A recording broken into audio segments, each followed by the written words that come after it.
Hello, waxaan Zaki Hiraale. Laga yaabaa in ay da'yar yihiin, laakiin halganka ay ku jiraan maalin walba ma ahan mid sahlan. Waqtiga ku adag waxaana ay wajahayaan saadaal aan lahayn mustaqbal ayaan wacan.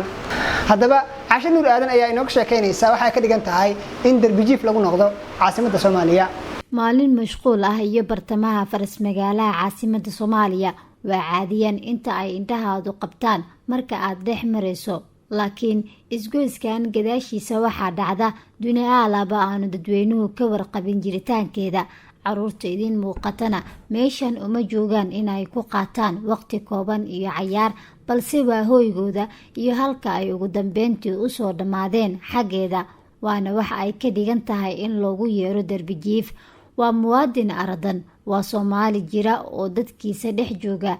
kolka aad adiga oo dheregsan oo xaragoonaya aad suuqa usoo dhaadhacdo, isagu waa uu ku arkaya, adiguse kama warheysid. kusoo dhawow dunida dagaalka iyo daroogada. caruurtan ka mid ah faraca saddexaad ee jiilka maantana waa kuwa ku eedoobay duruufta ay ku jiraan. subax walba wuxuu waagu ugu baryaa iyaga oo aan ogeyn waxa ay maalintani lasoo shirtagi doonto iyo inta ay la eg tahay muddada ay gidaarada isku ciriirin doonaan si ay ugu gabraartaan dhaxanta iyo qabowga habeenkii soo dhaca. dhuuqista koolada iyo nuugista sigaarka waa labada shay oo ay isku caabiyaan si ay wadciga xaaladda ay ku jiraan isku hilmaamsiiyaan. mararka qaar kala sadbursigeeda ayaa ku reeba dhaawacyo muuqda iyo jug halis ah. qaarkood goor hore ayuu waayuhu baray hadallo mug leh iyo erayo qalbi taabad leh in ay ku muujiyaan xaaladda ay ku jiraan.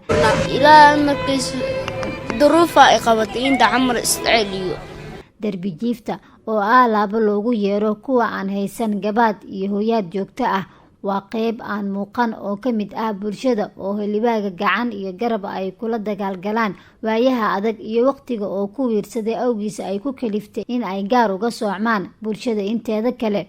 sheekooyinka noloshooduna kama duwana sida kuweena maalinlaha. waqti waxaa jiray sideena oo kale ay ahaayeen xubno firfircoon oo kaalin muhiim ah kaga jira horumarinta bulshada, qoys ilaa iyo qaran. hadda sawirkaas wuxuu kusii dambeeyaa maskaxdooda. noloshooduna waxaa hareeyay humaaga aan dhab u jirin oo mala awaal ah, kaas oo ay isku mudsiiyaan waaqica dhabta ah ee nolosha. raranka ay ku jiraan ayaa ka qaaday dareenkii riyada, balse rajadu waa fariinta qura oo ay isu tabiyaan marka ay hadlayaan. harharka cunooyinka la nacay ee maqaayadaha iyo mararka qaar dhac bareer ah oo ay kula kacaan hadba qofkii ay degi karaan ayuu ku dhisan yahay harjadkooda maalinlaha. waxayna tani sidoo kale u abuureysaa jabi nac ku dhisan oo xaggooda laga qaato. waxa xanuunka leh ee ku jira sheekooyinkooda waa in ay ka siman yihiin daa waliba iyo dabacan lab iyo dhadig oo geedigu halkan ugu furmay, kuwaa oo masiirka noloshooda uusan in badan gacantooda ku jirin.